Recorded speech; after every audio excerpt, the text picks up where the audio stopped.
Everyone quiet. Sounds like we have a visitor approaching. Hello, fellow traveler. You look tired. We're on a long road trip and stopped here to set up camp. You're welcome to rest here for the night. There's always room around our fire. So have a seat. The food's hot, the drinks are cold, the fire is warm, and the stories, hopefully, are scary. I'm Jeremy, and I'm the driver on these road trips we take, but for the night, I'll be your storyteller. So settle in for some stories from the road. Tonight's episode is called Why Sarah Never Sleeps, and this was written by Death by Proxy. There were too many doors in the upstairs hall. Sarah told her parents, but they couldn't see it. They told her not to worry. They told her there was nothing there. But there was an extra door at the end of the upstairs hall. An extra yellow door, and it didn't belong. It was the color of diseased, jaundiced and infected, with spidery black veins across its face. One perfect silver knob gleamed in its center above a shadowy keyhole, and it didn't look right. The doorknob shone with a mirror's finish and caught the light from any angle, begging for Sarah to look its way. Sarah did her best to ignore it, but the door knew her name, and it whispered it when she drew near. Sarah. The door would rasp with a voice like dried leaves as tiny claws scraped against the other side. Tears would well in Sarah's eyes as she'd hurried past, her arms laden with everything she'd needed to get ready for the day. Sarah. It would call again before she'd shuffle out of range and close the bathroom door, cutting off its paper-thin walls. When she'd creep from the bathroom to head downstairs, the voice would follow her with a furious flurry of scraping claws and tormented howls. They lingered and gnawed in the back of her mind as she'd rush through breakfast so she could leave the house a few minutes sooner. School became a blessing, an excuse to be someone somewhere else. At school, she could forget the door. At school, she could pretend her house was like everyone else's, with the right number of doors and no eerie whispers. But, at the end of the day, it was still waiting for her at the end of the upstairs hall with its mirror ball doorknob and yellow face. She hated coming home and knowing it was there. But even more than that, she hated going to sleep, because in her dreams, she opened the door. Every night, she stood before it, fighting the urge to reach out. Dread knotted her belly in anticipation of pain, when her hand rose anyway to grasp the silver knob. Some nights, it burned her like the driest ice. Other nights, it seared like a red-hot coal. Very occasionally, it did neither, instead turning and turning without ever opening the door, and she couldn't stop turning it until she woke up. When the door did open, it revealed a swirling vortex of shadow and sound, with thousands of voices crying out in the darkness. The voices curled around her, crawling through her hair like spiders. She thrashed and swatted at their skittering whispers, but the words still tingled across her skin. She never should have listened. He sees. They said. He hears. They moaned. He hungers. They wept and burrowed into her mind like worms. The Hollow Man. The Hollow Man. They echoed in her mind and screamed to her from a gaping vortex. The Hollow Man. He hurts. Sarah shot up with a scream that night, gasping and sweating, but alone in her bed. The clock's crimson face said midnight had passed, but not by much. Darkness enveloped her room, except where a vestigial nightlight illuminated the corner by her desk. It wasn't much, but she felt better when she saw it. She pulled the bed sheets over her head and pushed away the echoing voices. I'm fine, she swore, hugging her knees and rocking. It's just a dream. They're always just dreams. The dreams will go away like they always do. She started humming a song her mother used to sing when Sarah was smaller, small enough to need the night light, and the panic faded little by little with every note. Just a dream, she repeated. Just a dream. Sarah? Someone whispered from the hall. Sarah froze. Sarah! Are you Sarah? It was the voice of a girl not much younger than Sarah, and not at all like the voice she usually heard from the door at the end of the hall. Who are you? Sarah whispered back from beneath the sheets. My name is Lizzie. Are you Sarah? Sarah didn't move. She was terrified of leaving the safety of her cocoon. As the moments ticked past, however, an anxious curiosity emboldened her enough to peek out from the covers. What if it was another girl, she thought. She sounded just as scared as Sarah felt. Sarah crawled from her bed, clutching the sweat-damp nightshirt she'd worn to sleep, and waited. When nothing happened, she stood up and tiptoed towards her bedroom door, toward the waiting yellow door with the mirror ball knob on the wall at the end of the upstairs hall.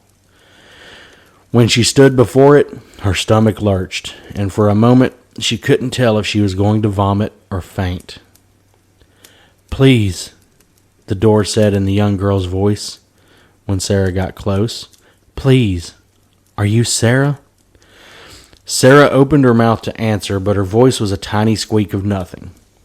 She pressed her palms to her cheeks and smeared away the tears before trying again. Yes, she finally managed. I'm Sarah. Please let me in. The door's silvery knob shook violently, rattling as if locked and jostled by someone on the other side. Sarah stumbled back with a gasp, staring at the shuddering alien knob. Let me in, Sarah, please. I can't stay in here. Please help me. Let me in. Sarah dropped to her knees when her legs gave out, and she screamed when she looked at the door. Level with the shadowy keyhole below the rattling knob, she stared directly into a very human eye. Tears shimmered in the other eye as they shimmered in Sarah's. It darted around wide and white with fear, as if searching through the hall. And then, without warning, the keyhole became shadow, and the silver knob stilled, and the girl on the other side of the door began to cry. Please, Sarah, she pleaded. He's almost here. The Hollow Man? Sarah whispered as a chill slithered up her spine. Lizzie sobbed quietly. Sarah scooted closer to the door, her fear growing colder when the girl from the other side didn't answer. Lizzie? Silence fell, as if it had always been there. She couldn't hear Lizzie crying anymore, and even the house was way too quiet behind her. Sarah put her ear near the door and held her breath. She waited. Minutes passed, but it couldn't have been minutes. Nothing moved, nothing whispered, nothing cried, nothing stirred. She couldn't hear anything but her own racing heart. Was she gone?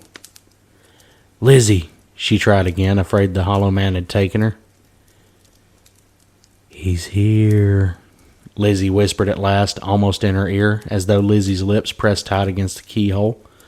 Please, let me in. Sarah's head ached.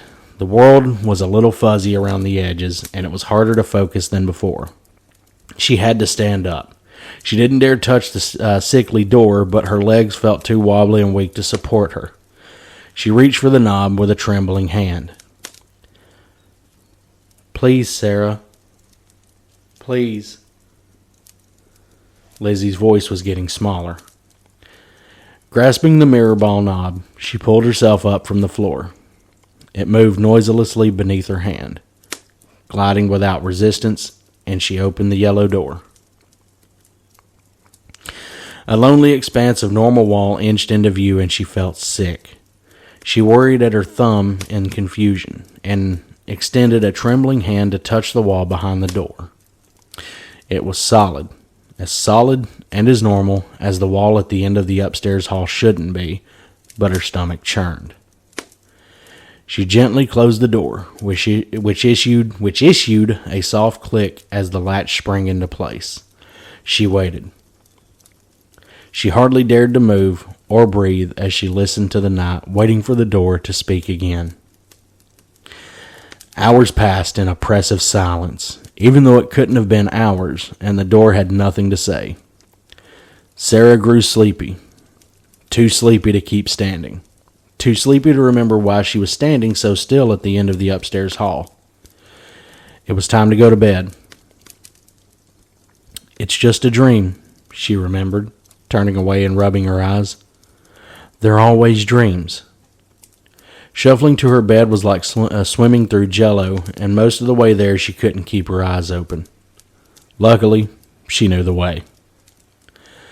The crimson clock was broken when she rolled herself back in bed, its face declaring 12:16 a.m. to a room that only vaguely felt familiar, but she couldn't bring herself to care when her eyes and body felt so heavy.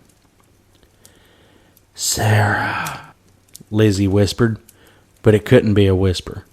"Sarah," Lizzie whispered. "Sarah, don't wake up." Sarah groaned a little. "Don't wake up," Lizzie said, her voice echoing in Sarah's mind. Sarah frowned and rolled onto her back. She didn't want to wake up. She wanted to stay asleep. Lizzie didn't need to tell her not to wake because not being awake was the whole point of being asleep. For a long time, all was silence. Sarah's mind drifted, and she felt herself grow lighter, as if getting ready to float up through the blackness that surrounded her. She could feel the cool sheets beneath her then, and for a moment she thought she heard the papery, thin rustle of leaves in her room. "He's here," Lizzie whispered at last. "Please, don't wake up." "Who's here?" Sarah wondered as she rose.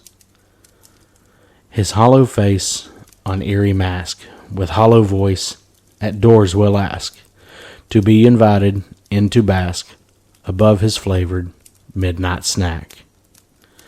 A strange tingling worked its way up Sarah's body as Lizzie recited the haunting rhyme in a disconcerting monotone. Clarity inched its way towards her slowly, melting away the fog of sleep. Hadn't she been dreaming? Wasn't she still dreaming? Something was wrong. He's waiting inches from your face, to be the first thing your eyes grace. But keep them shut, or else embrace a hollow shell to take your place. Cold dread seized Sarah's heart with each new stanza, and she trembled with the weight of her mistake. For a moment, she swore she could feel the air stir above her, stale and strangely warm against her cheeks. Leaves rustled above her bed. The yellow door you always keep, he follows you to where you sleep. Into your room he then will creep, your life and dreams for him to reap. Lizzie's voice became little more than a breath within Sarah's mind, and the air cooled around her when the pressure lifted from her chest. The leaves were in the hall. The hollow man above your bed, with hollow eyes, deep slumber fed. His hollow dreams may fill your head, but never peak, or you'll be dead. Everything was wrong. Distantly, Sarah registered the sound of her parents screaming in their room and felt tears sliding down her cheeks. No longer dream tears. She could feel the warmth as each one fell. "Mommy," Sarah whispered, the sound paper thin. "Daddy," she rasped with a voice like dried leaves. "Lizzie?" she thought, but Lizzie did not respond. Silence fell over the house, and Sarah knew nothing would ever be right again. From the hall outside her bedroom door, Sarah heard the soft click as a latch sprang into place and waited. Silence filled the house again. The leaves were gone. Sunlight peeked through the curtains, and the crimson clock said it was 7:45 a.m. before she felt it was safe enough to open her eyes and leave her room. The yellow door, with its mirror ball knob, stared at her from the wall at the end of the upstairs hall, and the house was still too quiet. It was a different quiet than before, though. A different quiet than from her dream. It was the quiet of a tomb. Except, of course, for the occasional tapping, as if from tiny claws on the other side of the yellow door. All right. That was Why Sarah Never Sleeps by Death by Proxy. I actually really enjoyed that one. Hope you enjoyed it too. Thank you for listening. Go follow me on social media. Full Moon Empty Road, FMER Podcast on Instagram and Facebook. Full Moon Empty Road on TikTok, and Full Moon Empty RD on Twitter. And while you're checking out this particular episode, feel free to go and buy a shirt. I've linked it, so should be able to find it. If not, go check out my social medias, and you can find it there. Again, thank you everyone for listening today. Hope you enjoyed, and I think it's time to go to bed. Let's keep that fire burning low. Good night, everyone.